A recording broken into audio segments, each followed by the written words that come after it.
Movies came out this year, and I decided to watch all the ones that interested me, which was a lot, to be fair. So before I get to my top 10 favorites, bear with me while I go through all the other movies that came out this year that I sometimes had the pleasure of watching. Jurassic World Dominion.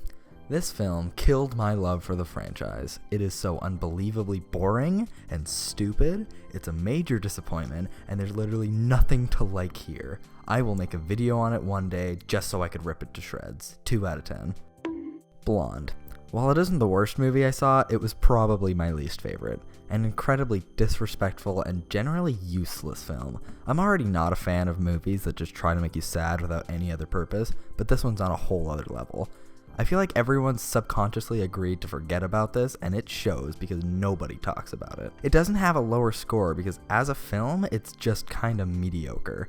Ana de Armas does well with what she's given, and it's well directed for the most part. And with that said, now I have no reason to ever speak of this film ever again, and I will pretend it doesn't exist. 3 out of 10. Chip and Dale Rescue Rangers. Really annoying for the most part, but I had some fun with it. Its existence is funny in and of itself, and it's a cool concept for this kind of movie, but come on, I just would have liked a normal-ass Chip and Dale movie rather than this IP orgy slugfest. Mantis was cool though, 4 out of 10. The Sea Beast. I genuinely wish I liked this one more because there's a lot of potential here. I was having a good time with this animated pirate movie until we actually meet the Sea Beast, and it becomes a soulless How to Train Your Dragon ripoff. There's pieces for a really entertaining and thought-provoking movie here, and there is stuff to like, but the second half is a real slog to get through. 5 out of 10. All Quiet on the Western Front. I respect the hell out of most war movies, but that does not mean I have to like them. Like, I understand the message of war bad really clearly, but I struggle to get invested without interesting plot or characters. Life is Beautiful is a great example of writing interesting and likable characters, and then it could really hammer home how horrible war is. It was well directed, but I struggled to care about what was going on. 5 out of 10. VHS 99. I'll just do a mini ranking of the shorts in this film. Shredding is definitely the worst one here for being really cheesy, predictable, and lame. Ozzy's Dungeon started off really fun and entertaining and then turned into gross torture porn, and I hated it. To Hell and Back is a fucking drug trip, and it's almost enjoyable, but in the end kind of a waste of time. The Gawkers is a decent short with a fun twist, but pretty basic all things considered. Suicide Bid is a fucking horrifying premise that was executed really well until it got a bit too paranormal for my liking. Overall, a pack of shorts that wasn't really worth the watch. 5 out of 10. Inside the Mind of a Cat. I am allergic to cats. The first half of this documentary was really enjoyable because of course it is, you're watching cats do their thing for 40 minutes, but it failed to keep me invested for the whole runtime. Still, if you're a cat person, then I'd recommend it. 6 out of 10. Aftersun. I'm sorry, but this just did not work for me. Neither does this style of film, if I'm being honest. I'm disappointed mostly because everybody loved this film and I just didn't get it.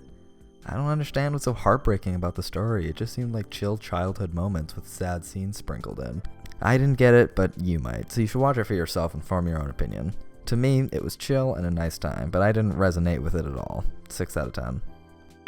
The Gray Man.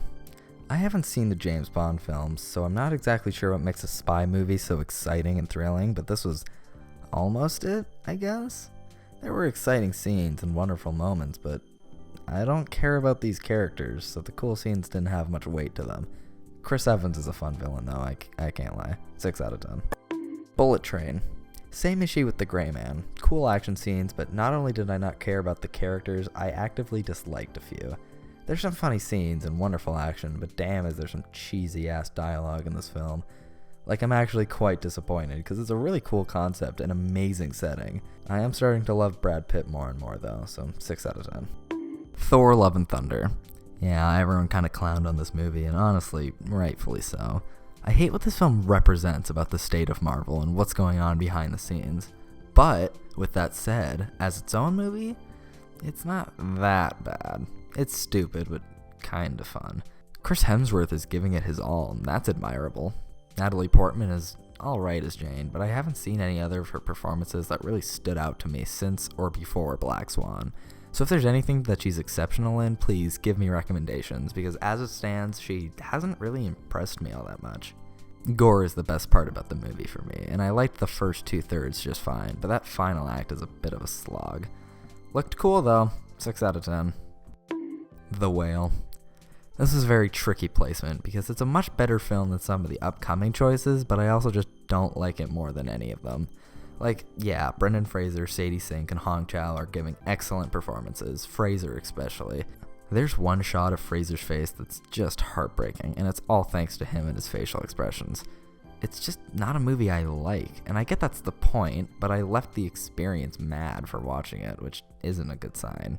Maybe I'd like it more on a rewatch, but as it stands, it's alright. It can take solace knowing it's the best okay movie of the year, 6 out of 10. Turning Red. Listen, I love Puss in Boots 2 as much as the next guy, but Jesus, this poor film is so unfairly compared to it that it's sad. It's not that bad. Fun even. Don't get me wrong, there's problems with its final act and pacing, but I like Mei Li, she's really charming, and I like the animation.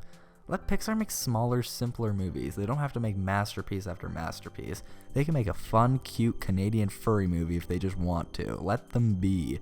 And this is a simple, fun movie. 7 out of 10. Whitney Houston, I Want to Dance with Somebody. The least good out of the 3 music artist biopics I watched this year. I knew nothing about Whitney Houston going in and left feeling like I watched a summary about her rather than a biopic. Naomi Ackie does a really good job, and it does make me sympathize with this artist I know nothing about, but this movie is oddly paced and hard to follow at times. Me and the person I was watching this with were trying to decipher who she was currently dating at a certain point of the film. Not a lot to say other than it has its flaws, but it was a good watch. 7 out of 10. The House. This is a strange fucking movie. I love stop motion, and I think these were stories that it really worked well with, and that's my biggest compliment of the film. It's just the animation and aesthetic, and it's kind of the only reason to watch the film. The 3 shorts are all strange, but not amazing, to be honest. Nothing really stuck with me from the second 2 shorts. The first one was good though. Animation is great, 7 out of 10. The Bad Guys. Somehow both overrated and underrated. Very charming movie that suffers from pandering to small, tiny, dumb children. Everything with Wolf and Diane is fantastic and super charming. The other bad guys are alright, I guess. Every scene in this movie is either fun and unique or mediocre and boring. The dance scene embodies both of that, 7 out of 10. Elvis. Even though I like Western Front less, I think this is less deserving of being a Best Picture nomination. It's a good time, but I didn't feel much coming out of this other than, that was fun, which was the same with The Great Gatsby, so maybe I'm just mildly positive towards Baz Luhrmann films. I saw everyone arguing over Tom Hanks' Villain Man, and I thought he was a delightful villain, and that's all. I don't see why everyone's mad. Austin Butler does amazing, obviously. I think he deserves the Best Actor nomination. He felt like Elvis through and through, and it's enough to carry the film. Nothing special, too long, but a solid time overall. 7 out of 10. The Adam Project. After it felt like Ryan Reynolds took over the world in 2021, he kind of just did this one thing and took a break for this year. This is a charming sci-fi action movie with Ryan Reynolds and Mark Ruffalo, and there's not a lot more to say. The little kid was annoying, and Reynolds balanced it out by being Reynolds. I thought the villain was fun, and I resonated with its theme. 7 out of 10. Sonic the Hedgehog 2. The 3rd epicest movie of the year. I'm a Sonic fan, I'm sorry. I admit there's quite a bit of shit in this movie, but come on, look. It's Super Sonic. I've always wanted to see Super Sonic in a movie. It's Shadow. Bro, how can you be a Sonic fan and not enjoy this movie? Those middle 10 minutes are fucking awful. 7 out of 10. Yeah, I'll admit, Pixar didn't have the best year they've ever had, but they didn't make anything bad, just 2 good but unremarkable films that I feel were overly hated. I think this was an exciting space adventure with a villain that I liked. Okay, I like the villain from Lightyear. Somebody kill me. The characters are enjoyable, and I thought Chris Evans did a good job. And I really liked the first act. 7 out of 10. Doctor Strange in the Multiverse of Madness. I will fight this battle till the day I die. Multiverse of Madness is a good movie. Is it stupid? Yes. Is it badly written at times? Yes. Is it too Sam Raimi? Yes, yes, yes. But this is some of the most stupidly thrilling sequences I've seen all year, and I can't believe more people don't talk about it. There are frustrating bits, like how they handle America Chavez's character arc, but overall, it's good. Come on, you guys, quit bullying this film. 7 out of 10. Hustle. I'm not a sports guy, nor a sports film guy, but this film was enjoyable, and I loved Adam Sandler in the role. Not a lot to say other than if you like basketball, you'd like this film, I think. I don't like basketball, but I liked it. So I don't know, maybe you'll love it. 7 out of 10. Werewolf by Night. I know this technically doesn't count as a movie, but it meets my criteria, so fuck off. I thought it was a cool, spoopy time that didn't leave much of an impact other than, wow, Marvel can make something creative and new. Without Sam Raimi. 7 out of 10. X. I'm not the biggest slasher guy, but this movie is very interesting in its themes and choice of villain. Just kind of wished the characters were more likable or even interesting. Sadly, I did not care all that much when somebody would die. But the kills themselves were cool, and I genuinely love the killers. I think they're very interesting, and I'd love to see one of them in a prequel movie, maybe a few months later. I think that'd be cool or something. I don't know. 7 out of 10. The Batman. Might be my hottest take here, but this movie is pretty good. Super overhyped, but, you know, good. Yeah, this didn't fully do it for me, as it seemed to have with everyone else. The mystery element was uninteresting, along with some of the characters, and it ran on too long. But I did love Batman's character arc, the action, cinematography, and score. Damn, that fucking score. I might like this one more on rewatch, but as it stands, I think it's good, but extremely overrated. 7 out of 10. Intergalactic. Romance films don't normally interest me, but make it animated, and suddenly I watch it release date. The animation saves this one for me, because it's kind of a generic romance film with sweet but predictable moments and loaded with cliches. Damn, is it not beautiful? 7 out of 10. Cha-Cha Real Smooth. I kind of forgot I watched this movie. It's wholesome good fun, and I do want to check out more of Copper Riff's stuff. 7 out of 10. Nope. Very conflicting film for me. On one hand, it's one of the scariest movies I've ever seen, and on the other, it's kind of boring. Like, without spoilers, there's 2 scenes towards the middle that have stuck with me since viewing it, and they are immensely powerful. But the rest just doesn't really do it for me.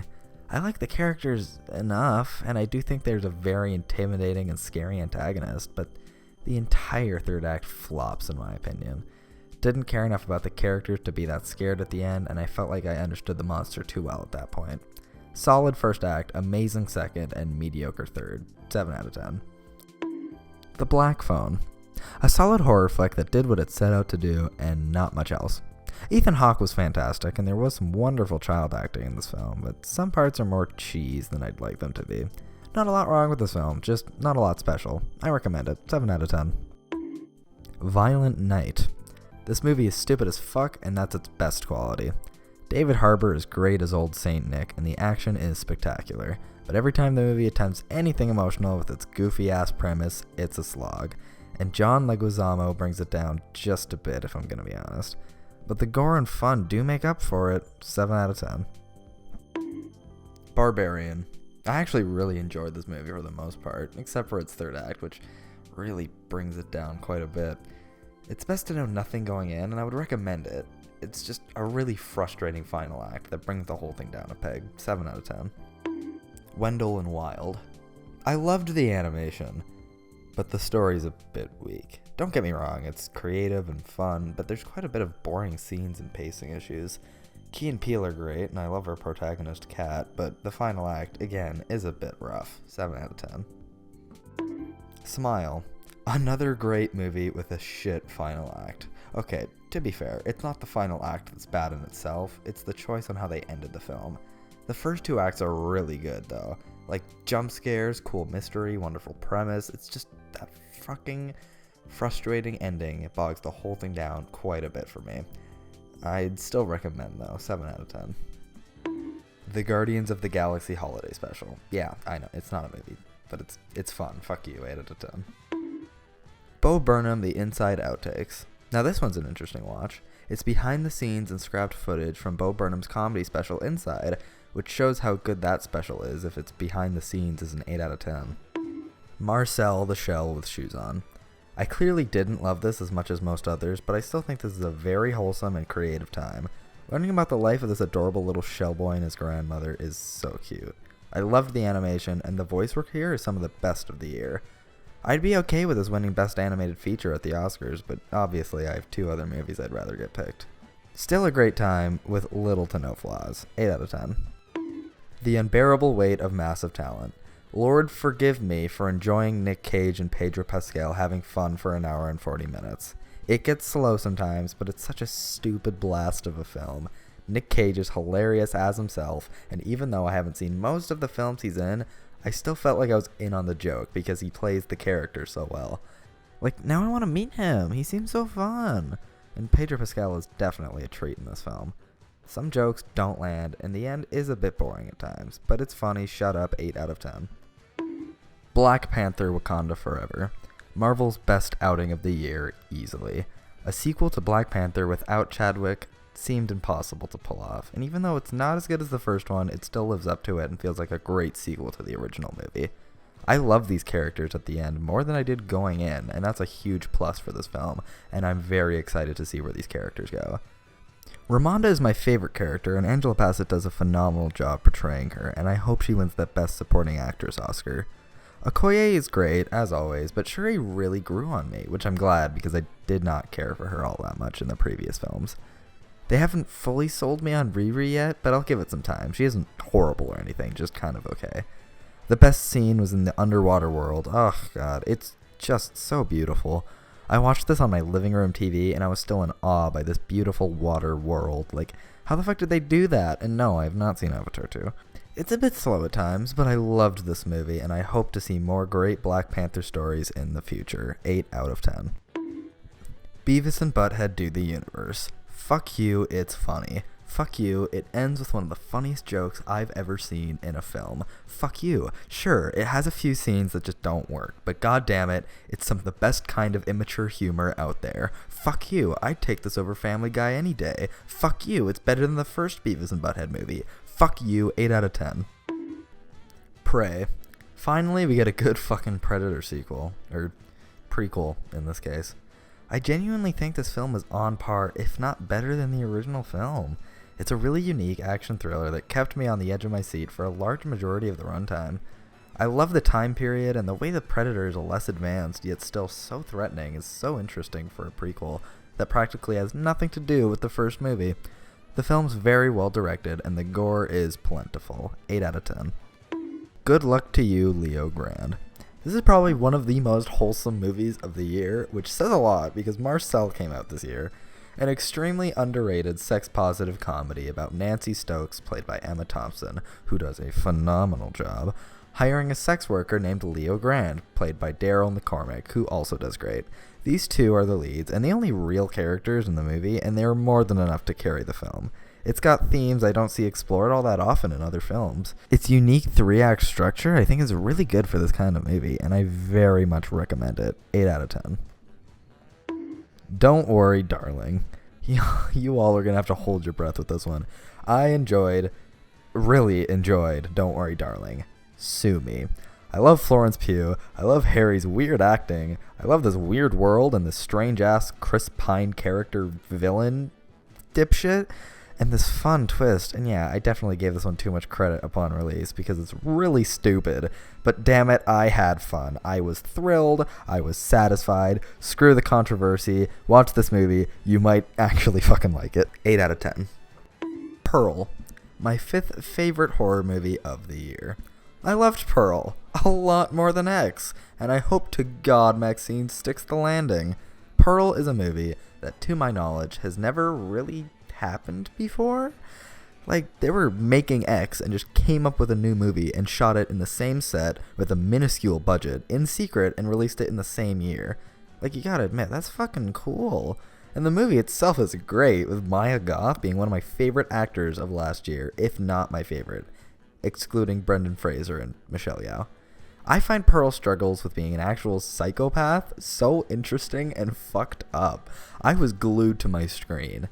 This film's kind of like Joker in a few ways, so if you enjoy that film, please give this one a watch. It's a great movie and deserves all the praise it got. 8 out of 10. Top Gun Maverick. Top Gun sucks ass. Like, I watched the original right before this one, and it was really fucking bad, and I lost all hope for this movie being good. I was very much surprised. There's not a lot to say about this film that hasn't already been said. It's cinema through and through. It brings me back to films like Jurassic Park and Jaws, where they were really pushing for greater and more fantastical stories to tell with massive animatronics, or in this case, fucking planes. The planes are so fucking cool, you guys. And it supports it with a really emotional story about Tom Cruise not wanting Miles Teller to fucking die like his father. And, it's just so good. Does it deserve that Oscar nomination? No, but it's still really good. 8 out of 10. The Fabelmans. If this is Steven Spielberg's last film, then I'd be satisfied. Yeah, big surprise. I loved Fabelmans. Who didn't? It's such a unique and entertaining movie with its drama and wholesome childhood feel. I loved the monkey. The monkey was good.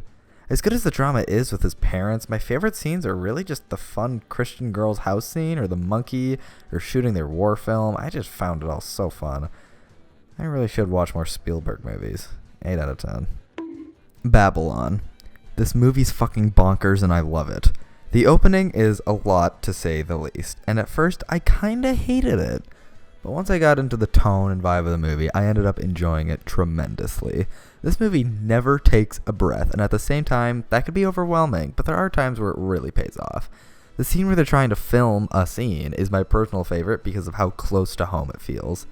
I was a drama kid, okay? This shit is traumatic. Tobey Maguire acts in this film. Like, he actually acts. It's beautiful. 8 out of 10. Disney Channel theme, A History Mystery. Haters will say it's not a film. Have you ever wanted to know who wrote the Disney Channel theme? No? Well, watch this anyway. It's amazing and I can't spoil it, so watch it. 8 out of 10. Scream. I finally watched all the Scream movies last year, and holy shit, they were worth it. I love them all, excluding the one steaming pile of horseshit. But damn, out of all those sequels, this one probably takes the cake for my favorite. I love that this is finally the one that takes the franchise into new directions while still following the classic meta humor formula, which I still think works because it's differently meta each time, depending on the era of horror film it takes place in. This Scream takes on requels, or legacy sequels. I think it does it flawlessly, down to the damn title. This movie's antagonist is fucking amazing, and in a way I can't say, or else it'll spoil the film. But I loved it, /him, /her, /them, Ghostface. The new characters are pretty solid too, and I'm down to continuing watching them in the sequels. Just an insanely enjoyable Scream film that everyone should check out along with the other 4. 8 out of 10. Guillermo del Toro's Pinocchio. I am distraught that this didn't make my list, but nonetheless, it gets the honorable mention. I loved this film and its themes on what it means to live and to be kind. Pinocchio being a little shit really worked for this film, and that ending was excellently done. The musical numbers aren't all that necessary, but I loved the animation so much. The characters were fun. I loved Geppetto, but honestly, my favorite might have been Ewan McGregor's cricket guy. I don't know his name. He's very charismatic, and that's all the rest. Now, there are a few films that I haven't seen that are on my watch list, including Tar, Triangle of Sadness, and Avatar: The Way of Water, which I will get to one day, and who knows what the fuck I'll think about them. I don't even know what I'll think about them. That's why I didn't watch them. But for now, these are my 10 favorite movies of 2022. Spoiler warning ahead for all 10 of these films. If you haven't seen them, I will be getting into spoilers.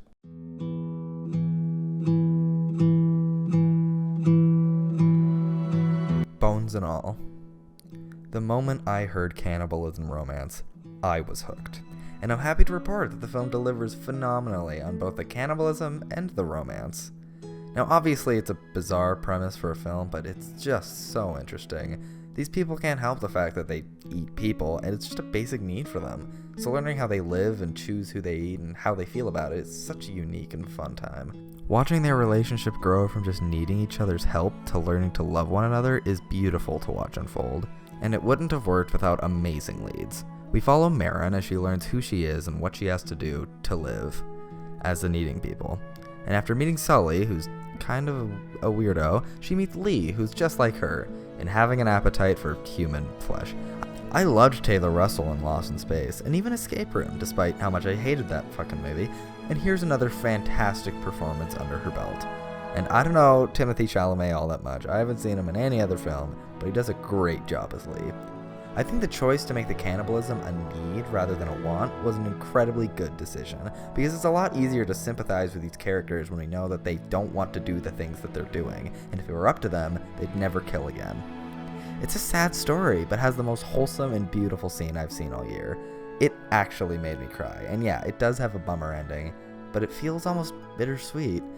And that's the kind of story that you really gotta watch the movie to experience. But trust me, if you came here for people eating other people, this film delivers. If it were up to me, this film should win Best Sound Editing of the Year, because it's fucking disgusting to hear the crunch and snap and squish of these people getting eaten. It is gross, and I love it. It works super well, and I love it. But, it is fucking disgusting. I wouldn't really call this film a horror movie, but I will say that Sully's pretty fucking freaky. He's weird, and my biggest complaint is that they didn't use him enough. Seriously, there's so much potential with a character like this. One of my favorite villains of the year. Overall, this film is a fantastic time, and I heavily debated placing it above or below Guillermo del Toro's Pinocchio, but I chose this one just because it really makes you think about love and the world that they live in. A fantastic fucking film that has stuck with me since I've seen it. 9 out of 10.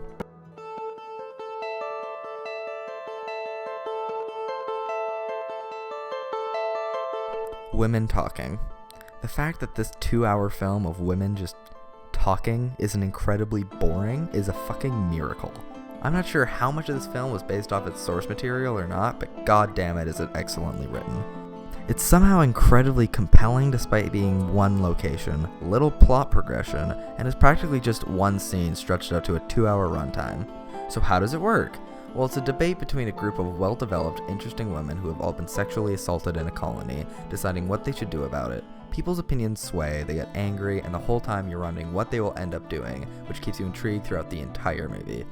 This film does not hold back, and the film is incredibly uncomfortable at times, which is a major plus. I love when a film can get such a negative emotion out of me, and I know that others will disagree, but when films make me feel disgusted like this one does, if it does it with the right themes and motives, then it's a massive success for the film. My favorite scene in the film is the most uncomfortable. When the women are debating whether or not to bring the boys under the age of 15, they all ask August if the boys would be dangerous and might sexually assault them. I'll be honest, I was expecting him to say no, I really was. But instead he talks about what goes through their minds as they're growing up and turn into the men they will be for the rest of their lives. He calls them curious and ill-informed, and hearing him imply that if not raised right, these young boys will grow up to be rapists while cutting from one boy's face to the other is the most uncomfortable I felt watching a movie in a long time. This film, out of all the movies I saw this year, probably made me the most sad. Not a bad sad, despite its hopeful ending, I felt horrible, but it was for a good reason. Thinking about the things these women went through is upsetting for sure, but necessary. This film is tragic, and at times a little too much so, like August planning suicide was a bit much for me. But for the majority of the runtime, it's upsetting for all the right reasons. And it wouldn't have worked without the exceptional characters and actors portraying them. Jessie Buckley as Marish was a standout for me. The things that happened to her are horrible, and they've stuck with me since. There's scenes that aren't all that interesting, but the rest is intriguing and brutally honest. 9 out of 10.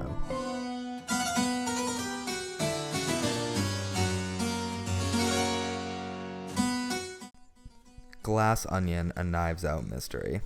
I like to think 2022 is the year everyone collectively shat on Elon Musk. Glass Onion was one of my most anticipated films of the year, and I'm happy to report it met my expectations. I think we all have to accept the fact that Rian Johnson is a fantastic writer-director, and as fun as the directing are in these films, it's the writing that takes center stage. Another fantastic mystery with fun characters, another well-built fuck you theme to rich assholes. The idea that everyone thinks Miles is a genius when he's really just a lucky dumbass is fucking hilarious. He's unlikable, but not to the point where he's annoying. When you're watching the film, you want him to fail, which makes it so much more satisfying when he does. Just like the first film, the characters are a blast. Sure, there's not as much standouts, and some of the characters are more fun than others, but overall, fantastic ensemble cast. Birdie J probably being my favorite out of all the potential suspects, with Duke as a close second. Until he died. Blanc is obviously a treat to watch, and I'm very excited to see him in more films. My favorite aspect of this film is the way it tricks the audience. Like, when at first we believe Rian Johnson's filming against our own memory. If we actually remembered correctly, we would have known that Miles handed Duke the drink, but the film literally gaslights us into thinking that Duke picked it up himself. In the exact same way Miles does to his disruptors. They aren't disruptors at all. The only real disruptor here is Helen, who blows up the fucking Mona Lisa in an incredible, entertaining, and exciting climax that I think was better than the last film's climax. Not to try to compare it to the first, but they are very similar in a lot of ways, but in others are completely different. The story is about Helen trying to take down Miles, yet we watch it all through Blanc's point of view for the first act, which was one big lie, even from Blanc. We only find out what the mystery is halfway through, which is in itself a twist. This movie can be a bit hard to follow at times, sure, but I think it's incredibly enjoyable, and says a lot about asshole billionaires. And a lot of that is thanks to Rian Johnson. It's one of those films where you could see the filmmaker behind it being super proud and wanting to show the world what he has made. Sure, it's not as good as the first, but I believe it's got more heart, soul, and ideas put into it. And that makes it much more than a worthy successor. 9 out of 10.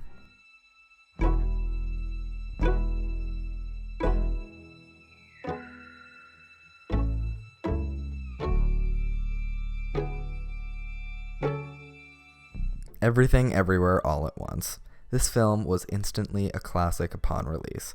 I know for a fact that 10, 20, 30 years into the future, people will remember this film for being so endlessly creative, interesting, and fun. I have a different favorite Best Picture nominee, but I think this film deserves the award more than the others for how impressive of a film it is. From a technical standpoint, it's inspiring to think that like 6 people edited this film in a pandemic and it came out this good. The action is fantastic, along with the directing choices, but its characters are where the real meat of the film lie. Ke Huy Quan, Jamie Lee Curtis, and Stephanie Hsu all gave fantastic performances. I honestly think Stephanie's performance is getting pretty underlooked because she really gives it her all, and the film wouldn't have been as good without her. And then thinking about what we could have got, I'm incredibly glad we had this incredibly talented actor performing the role excellently. Ke probably gives one of my favorite characters of the year in Waymond. He's the goofy, fun husband who also turns into a badass multiversal action hero. Like, how could you not love a character like that? And obviously, Kerr just does a pretty good job, but I think in her case, it's her character that gets overlooked. Her struggles with self-hate in the second act may seem like they came out of nowhere, but they're a very welcome addition, and maybe the only reason it was overlooked is because it was portrayed using hot dog fingers. But that's another thing I love about this film. Its willingness to be weird. This film would not be the same without its butt plugs, hot dog fingers, and googly eyes. It's got just a unique sense of humor that doesn't always work, but when it does, it really does. I don't remember the last time I laughed this hard in a movie theater. This was a very what the fuck movie, which doesn't always work, even in this film, but God, it paid off. There's just so much meat in this film. Every main character has a unique style and character arc, especially with our lead. And I genuinely think Michelle Yeoh gives Performance of the Year. Fraser was phenomenal in this film, and he was committed as all hell, but goddammit, I just love Yeoh's performance a little bit more. She's the focus in nearly every scene, and she kills it when she needs to be comedic or dramatic, which to me is incredibly impressive. Sure, I always love the way she goes swoosh, action and shit, but fuck, her character is incredibly likable and sympathetic and unique and a lot more than just an action lead. Evelyn Wang had the best lead performance of the year, and that's only one of this film's major achievements. 9 out of 10.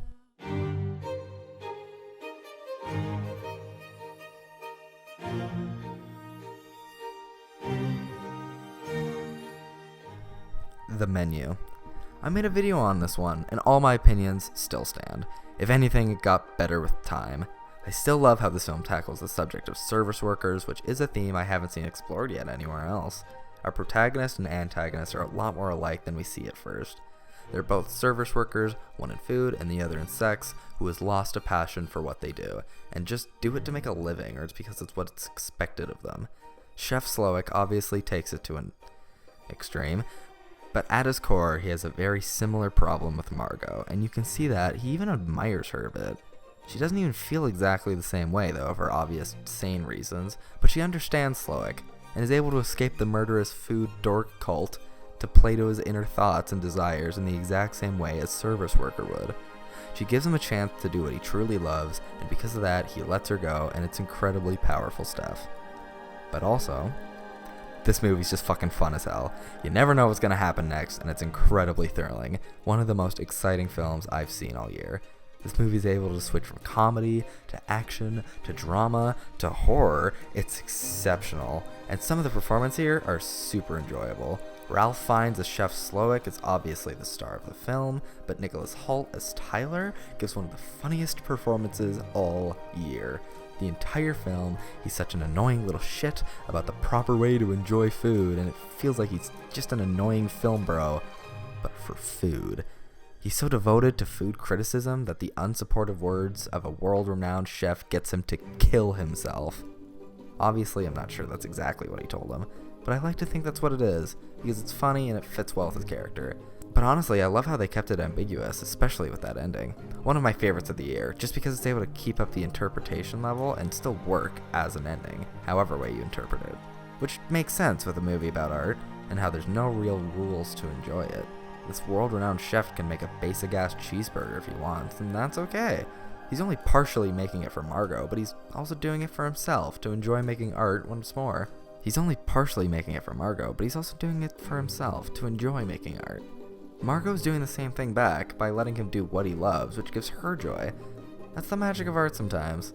How personal it could be for the artist and the enjoyer. And damn did I enjoy this movie. 9 out of 10.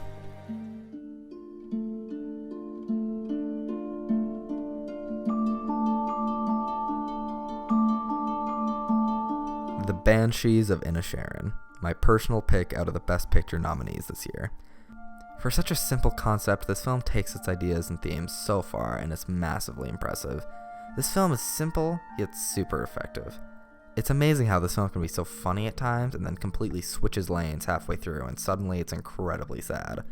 I don't gasp a lot during films, and it's a very hard emotion to get out of someone. But when we see Dominic's body in the river, I just couldn't help myself. At first glance, it's a bit strange, and even starting the film, it's hard to tell what the point of it is. But once it really gets going, it really gets going, and it's hilarious up until the third act, where it really switches tones. It has a wonderful cast, and even though I don't think it's all as good as Everything Everywhere All at Once, they still give really good performances. Siobhan was probably my favorite character thanks to her actor Carrie Condon, and Brendan Gleeson is great as always as Colm. Colin Farrell obviously knocks it out of the park as Patrick, but my favorite performance from the film might just be Barry Keoghan. He's able to be disliked and sympathized for so seamlessly, it's amazing. But just the idea of someone cutting ties with someone is already an idea everyone can relate to. It's an incredibly sad experience, and it's portrayed wonderfully, even though it is heavily comedic. This film is incredibly relatable and tackles very real subjects with a comedic lens. Sure, at first, Colm seems like he doesn't like Patrick anymore, but it's for a lot more understanding reason as to why he would just want to stop talking to his best friend. He's worried about his legacy, and he doesn't want to waste his life with people he thinks are kinda boring. This film really makes me think about what I want to do with my life. All these characters are scared for relationships or even lives ending. Patrick is incredibly saddened by Siobhan's departure from his life, along with his donkey dying and his friend leaving him. He's a likable guy, but he's incredibly sympathetic because he doesn't deserve any of the things that are happening to him. He just wants life to stay the way they are, but sadly, things change, and he struggles to live with that. He gets irrational and depressed, and it's hard to watch at times because there's nothing he can do. Colm admits that the way he went about it was wrong at first, but stands firm in his decision, and there's nothing Patrick can do about that, and it all culminates in the fantastic ending. I don't call movies perfect, but this film has practically nothing wrong with it. It's such an interesting and funny story that I loved. 9 out of 10.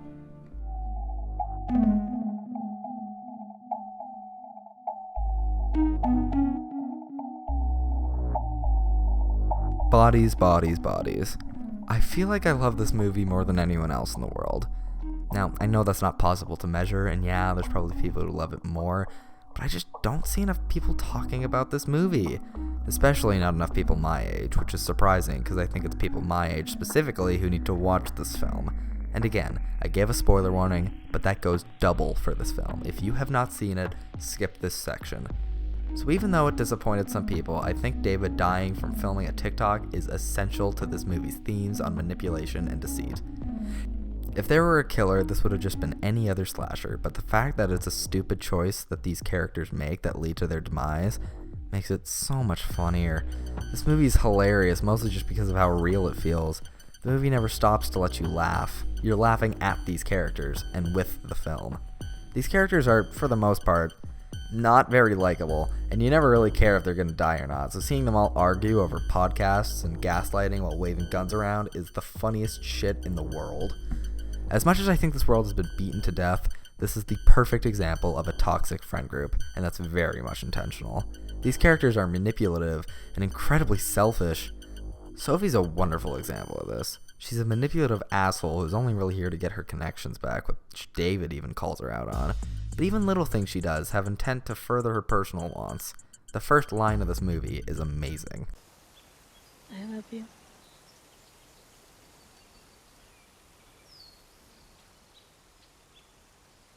You don't have to say it back. I'm sorry. When you first watch this scene, it seems sweet. Like she doesn't want to pressure B into saying it back, but on rewatch, you realize that she paused to let her respond, and only backtracked when she realized she wasn't going to get a response she wanted, and decided to subtly make her feel bad for not accepting her advancements. On the surface, this seems like a dumb slasher horror comedy, but underneath lies some interesting subtext about today's culture. It's critiquing Gen Z culture without portraying it in a negative light. It's just showing some of the negative influences it can have on people. Some of the funniest and best lines in the movies follow this, like when B says, "My mom, she has... My mom has borderline." And then Alice says, Mental health is a really serious issue. I mean, I've never actually said this to anyone, but I have body dysmorphia. Oh my god, shut the fuck up. like, yeah, body dysmorphia is a real thing, and it's a problem. But it's not the fucking time. It's clearly used as a way to get pity, which immediately doesn't work, mostly for a joke, but social image is another clear theme in this film that connects it to its critique of modern internet-focused culture. David dies after trying to boost his image with a cool sword, TikTok, and Greg's army vet image kind of backfires in the end. There's so much I could talk about, like the takes on cancel culture and gaslighting, but honestly, probably my favorite part of this film is the mystery, or lack thereof. Having no killer may have been disappointing to some people, but it was such a funny and dark reveal to me that these characters' stupidity were the reason they all died. It's just a really well directed, well acted, and told story with fun music and a dark sense of humor that is surprisingly smart. 10 out of 10.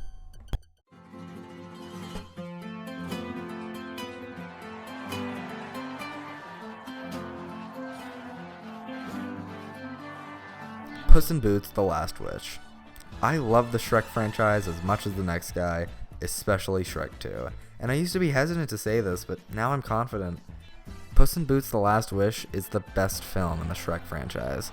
And I think that's for many reasons, but one of the things that Puss has over Shrek is that this is the first film that really connected with me emotionally. Puss's character arc of learning to appreciate life and the people he's sharing it with is an arc that just works perfectly with the character that we already know. He's always been daring and adventurous with little regard for his well-being, so this is a fantastic arc to give him, and the 9 lives work perfectly. The first 2 Shreks are a riot, and a lot funnier than this movie, but they don't match Puss's character arcs, story, and villains. Holy fuck, the villains. They all service the plot and the themes very well.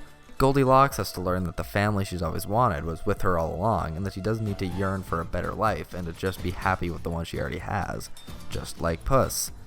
She has a really nice side plot that's nice to focus on to break up scenes of Puss and Kitty. And then there's Jack Horner, who's fucking hilarious. He's a bit of a different case because he's a comedic villain, but he still fits with the theme of the movie. He's not satisfied with anything and has an incredibly privileged life and is far from satisfied. He wants all the magic in the world. So obviously you can see where I'm going with this. Jack should be happy with what he's got. He's a sociopath and deserves to die. Finally, Death, which is the best villain by far. He is the physical manifestation of Puss's internal fear. Puss has to learn to cherish his time on Earth while he still has it instead of fighting back for more lives. The reason I bring this all up is that the film's villains are integral to the story, most specifically Death. Any scene is either learning more about Goldilocks and the crime family and their relationship, more comedy based on Jack Horner's disregard for human life, or Puss trying to overcome his fear of death. Even Kitty's arc blends well into this, learning to trust others. When Puss and Kitty are bonding, Puss is cherishing his time with her and is winning against death. It just took him another terrifying encounter with them to knock it back down. Even when death isn't there, you can still feel him through Puss's constant fear, and that's what makes him a great villain and what makes it a great theme.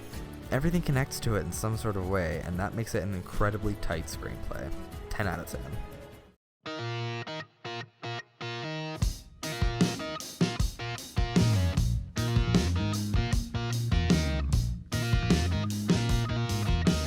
Weird the Al Yankovic story. I may be a bit biased here, but give me this one, please. I have never seen a movie as devoted to making the audience laugh than this one. Sure, films like Superbad are insanely funny, but there's a nice story in there with likable characters that learn a lesson by the end. Weird doesn't have any of that shit. Every scene's purpose is just to make you laugh. There's no filler, just laugh after laugh. Even the emotional climax of the film is goofy as hell, and it's not meant to be taken seriously. His reconciling with his father gets thrown out the window for a laugh a few minutes later, and that would be frustrating in other films, Thor: Love and Thunder, but it works in this one because the story barely takes focus. It doesn't even get stale because the plot is just every biopic you've ever seen. You know where the story's gonna go, for the most part. It's a comedy, and it's there to surprise you, and it's so beautifully paced. Lots of comedy films forget about pacing, and I think it's integral to a comedy film. Lots of comedies have big funny moments sprinkled in the movie, and then lots of mediocre jokes to fill the space. Weird Al starts with restrained-ish jokes that get bigger and wackier and funnier as the film goes on.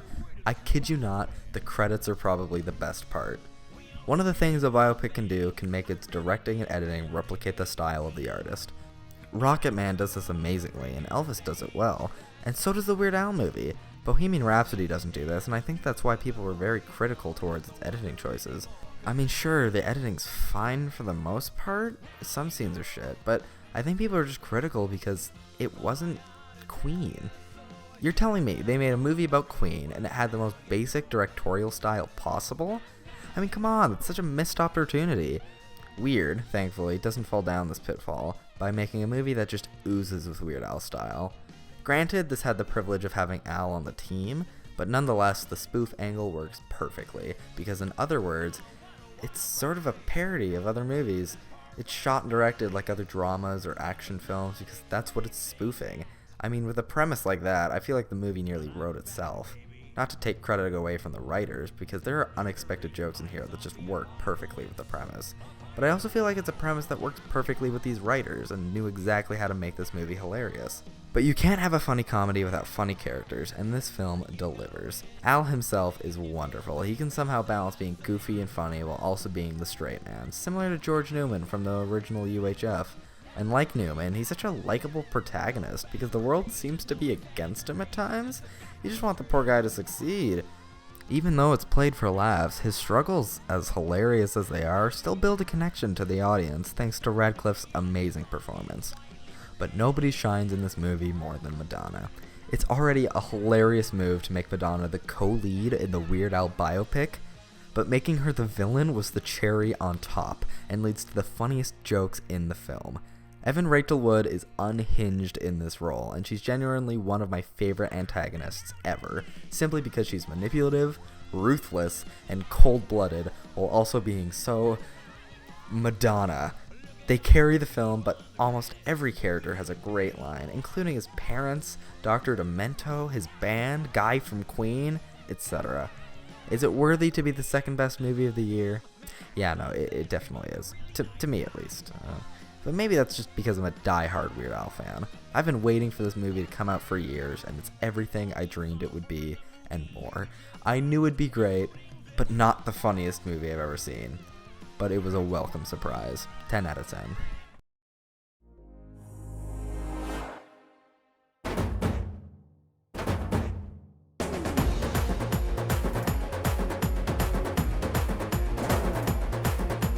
RRR is the most entertaining film I have ever seen.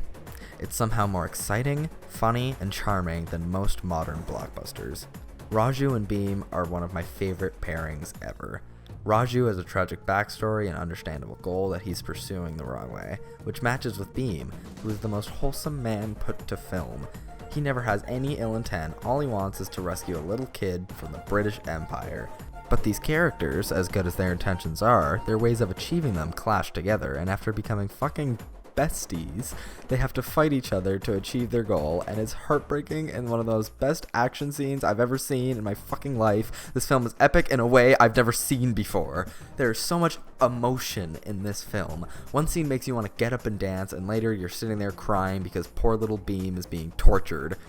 I love the way this film uses action to further its story and relationships. The only reason Beam and Raju become friends is because they both see a child in trouble and their good nature kick in and both save the child in the most awesome way possible. It builds up relationship while also being incredibly enjoyable to watch.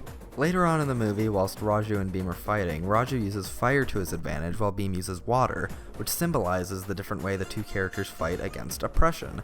Raju takes the offensive, even against people who don't deserve it, to reach his main goal of supplying oppressed people with military weapons to fight back against the British Empire, while Beam takes the defensive and is only fighting to save Molly, a girl from his village. Both of these characters have justifiable goals, but their approaches put them against each other without them realizing it first. Before they realize it's each other they have to fight, they bond and become friends in some of the most wholesome and fun scenes I have ever seen in my life. There's a reason Not To is so popular and was nominated for Best Original Song. I have no trouble calling this my favorite scene of the year. Burger scene is pretty close though. I think the length is perfect for this film. A crisp 3 hours, which may sound like a lot, but trust me, this time speeds by. The film is so jam-packed with action, dancing, singing, and drama, it makes every scene a blast. If you're even a bit interested, then the chances are you'll love it. This film feels so much more than a film to me. It's an experience, and it reminds me why I love this art form. 10 out of 10. This was my first year really trying to stay up to date on releases, and even though I did miss a few, I'm still very proud. I hope this is the first of a yearly thing I'm doing, so to peer pressure myself, I'm going to name the top 5 movies I'm excited for next year. Beau is Afraid. Ari Aster hasn't led me astray yet, and I'm a massive Joaquin Phoenix fan. How Do You Live? Hayao Miyazaki's final film, You Bet Your Ass I'll Be There. Scream 6. This film will definitely be out by the time this video comes out, and I'm actually going to go see it tonight as I'm watching the script, so that's exciting. Guardians of the Galaxy 3. Marvel hasn't been great recently, but I have faith in James Gunn that he'll knock this one out of the park. Spider-Man Across the Spider-Verse. I mean, come on. It's Spider-Man. Of course I'm going to be fucking excited. And that's everything. I want to thank you for watching this video, or even just skimming through it. And if you've seen any of my other videos this year, thank you for watching those too. If these kind of videos interest you, then maybe considering subscribing, it would mean the world. I look forward to an amazing 2023.